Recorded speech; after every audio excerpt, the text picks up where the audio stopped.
بسم اللہ الرحمن الرحیم۔ معزز ناظرین، آج اسلامی تاریخ کے ہیرو سلطان محمود غزنوی کے سلسلے کی 15ویں قسط ہے۔ سلطان محمود غزنوی اور خاندان غزنویہ۔ 418 ہجری میں سلطان محمود غزنوی نے ابوالحرب ارسلان کو امیر طوس مقرر کیا کہ دریائے مویا جیون سے سلجوقی اتر کر ملک میں فساد کرتے ہیں ان کا خاتمہ کرے۔ امیر طوس نے جنگ عظیم کے بعد لکھا کہ جب تک سلطان خود یہاں رونق افروز نہ ہوں گے سلجوقیوں کا فساد ممکن نہیں۔ یہاں رے میں مجدد الدولہ فخر الدولہ کی کم سنی کے سبب اس کی ماں سیدہ سلطنت کرتی تھی۔ وہ ہر روز دربار کرتی، پردہ کے پیچھے بیٹھ کر وزراء سے باتیں کرتی، اطراف سے جو خطوط آتے ان کا جواب بغیر کسی مدد کے لکھوا دیتی۔ سلطان محمود غزنوی نے اس کو خط لکھا کہ اس کے نام کا سکہ اور خطبہ اپنے ملک میں جاری کرے یا جنگ کے لیے آمادہ ہو۔ سیدہ نے جواب میں لکھا کہ جب تک میرا شوہر زندہ تھا مجھے اندیشہ تھا کہ اگر سلطان عاقل و فرزانہ ہے اور جنگ دو سرداروں اگر مجھ پر ظفر ہوئی سلطان کا اس سے کچھ نام نہ ہوگا کہ ایک بیوہ عورت پر فتح پائی، اگر مجھ سے شکست پائی تو قیامت تک اس بدنامی کا داغ محو نہ ہوگا۔ معزز ناظرین، امید ہے آپ کو میری یہ کاوش پسند آ رہی ہوگی جو میں نے شروع کی ہے اپنے اسلامی ہیروز کو اجاگر کرنے کی۔ سلطان اس جواب کو سن کر اس کی خصومت سے درگزر رہا، مگر جب وہ مر گئی اور مجدد الدولہ کو اختیار ہوا تو ملک میں ہرج ہونے لگا۔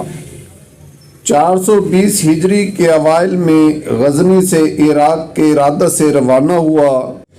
مازندران میں جب آیا تو شمس المعالی قابوس سلطان سے ملا اور بہت سے تحفے تحائف نظر دیے۔ چند روز کے بعد وہ کسی توہم کے سبب اپنے ملک چلا گیا، مگر سلطان کے پاس 4000 دینار اور سپاہ بھیج گیا۔ پھر معذرت نامہ ایسا لکھا کہ سلطان بھی اس کے پیچھے نہ پڑا۔ مجدد الدولہ کتابیں بہت پڑھا کرتا تھا، اس نے بھی سلطان محمود غزنوی کو اپنی سپاہ کی شکایت میں خط لکھا۔ سلطان کو جب یہ حال معلوم ہوا تو ایک لشکر گراں رے کو روانہ کیا اور امیر لشکر کو ہدایت کی کہ ایسی صحیح کرے کہ مجدد الدولہ ماخوذ و مقید ہو جائے۔ جب لشکر سلطانی رے میں آیا تو مجدد الدولہ اس سے ملا۔ حاجب سلطان امیر لشکر تھا، اس نے مجدد الدولہ اور اس کے بیٹے ابو درف کو گرفتار کر لیا۔ جب سلطان کو یہ خبر ہوئی تو وہ بلا توقف رے میں آیا اور خزانہ رے سے بہت سی دولت و جواہر اور جامع ابرلشمی سلطان کے پاس لائے۔ سلطان نے مجدد الدولہ کو بلا کر پوچھا کہ شاہنامہ تاریخ ملک فرس ہے اور تاریخ طبری جس میں ارباب اسلام کے وقائع لکھے ہیں پڑھی ہے؟ اس نے کہا کہ ہاں۔ سلطان نے پوچھا کہ شطرنج بھی کھیلی ہے؟ کہا ہاں۔ پھر سلطان نے کہا کہ کسی کتاب میں یہ بھی پڑھا ہے کہ ایک ملک میں 2 بادشاہ حکومت کرتے ہوں اور بساط شطرنج میں 2 شاہ ایک خانہ میں ہوں؟ اس نے کہا کہ نہیں۔ سلطان نے کہا کہ پھر تو نے کس واسطے اپنا اختیار دوسرے شخص کو دے دیا جو تجھ سے زیادہ بااقتدار تھا؟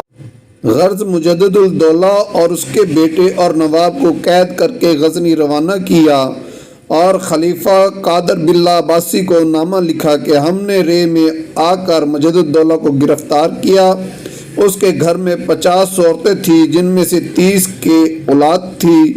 اس سے سوال کیا کہ اتنی بیویاں کس مذہب کے موافق تو نے کی؟ اس نے جواب دیا کہ ہمارے اسلاف کی یہی عادت اور رسم تھی۔ ایک جماعت فرقہ باطنیوں کی اس کی ملازم تھی، ان سب کو دار پر کھینچا اور رے میں جو مظلہ تھا ان کے کوچے لگا کے خراسان بھیج دیا۔ کہتے ہیں کہ مجدد الدولہ کے کتب خانہ میں کتابیں بہت تھی، ان میں سے جن کتابوں میں اہل اعتزال اور حکمہ کے اقوال تھے ان کو جلا دیا، باقی کتابوں کو خراسان بھیج دیا۔ سلطان مسعود کو رے سپاہان سپرد کر کے ایران فتح کر کے غزنی لوٹا۔ جس وقت سلطان سومنات سے پھیرا ہے، خلیفہ القادر باللہ عباسی نے سلطان محمود غزنوی کو لقب نامہ لکھا اور خراسان، ہندوستان، نمرور، خوارزم کا علوہ بھیجا اور سلطان کو کہف الدولہ والسلام کا اور اس کے بیٹے مسعود کو شہاب الدولہ والملتہ کا، دوسرے بیٹے امیر محمد کو جلال الدولہ و جمال الملتہ اور اس کے بھائی امیر یوسف کو اسد الدولہ اور معید الملتہ کا لقب دیا، اور یہ بھی اجازت دی کہ جس کو چاہو اپنا ولی عہد مقرر کرو۔ یہ نامہ سلطان کے پاس بلخ پہنچا۔ 25 برس کی عمر میں جو سلطان محمود غزنوی نے ہندوستان پر 17 حملے کیے، ان سب کا نتیجہ یہ تھا کہ پنجاب کے مغربی اضلاع دولت غزنویہ کے تابع ہو گئے۔ مشرق میں کنوج میں، جنوب میں اور گجرات میں سلطان کے تخت و تاج کی یاد باقی رہی۔ سلطان نے ہندوستان پر مستقل سلطنت کرنے کا قصد نہیں کیا۔ سلطان محمود غزنوی کے حملوں کے نتائج پنجاب سے باہر جو اس نے مہمات کی، ان کا مقصد فرما روائی کرنے سے زیادہ بت شکنی اور دولت گھسیٹنا تھا۔ باپ نے تو صرف پشاور میں چھاؤنی ڈالی تھی، بیٹے نے پنجاب کو سلطنت غزنویہ کا ایک تابع صوبہ بنا دیا۔ اہل عرب، ایرانی اور ترک، خواہ وہ شہروں میں رہتے ہوں یا صحرا نشین ہوں، سلطان کی پوری اطاعت کرتے تھے۔ بہت سے فرمان جو خود مختاری کے درجہ پر پہنچے ہوئے تھے، وہ بھی اس کے حکم کو مانتے تھے۔ غرض جب یہ دیکھا جاتا ہے کہ کہاں کہاں مختلف قومیں اس کی زیر فرمان تھیں، تو اس کے جاہ و جلال کا اندازہ ہوتا ہے کہ کیسا بلند و پایہ تھا۔ سلطان محمود غزنوی نے اپنی خاص حفاظت کے لیے ترک غلاموں کا پہرا چوکی رکھا تھا، اس میں تاتاری سپاہی بھی ہوتے تھے۔ اس نے اپنی سلطنت کے مختلف حصوں میں فوج بھرتی کی تھی، وہ سب کو ایک نگاہ سے دیکھتا اور سب کو برابر جانتا تھا۔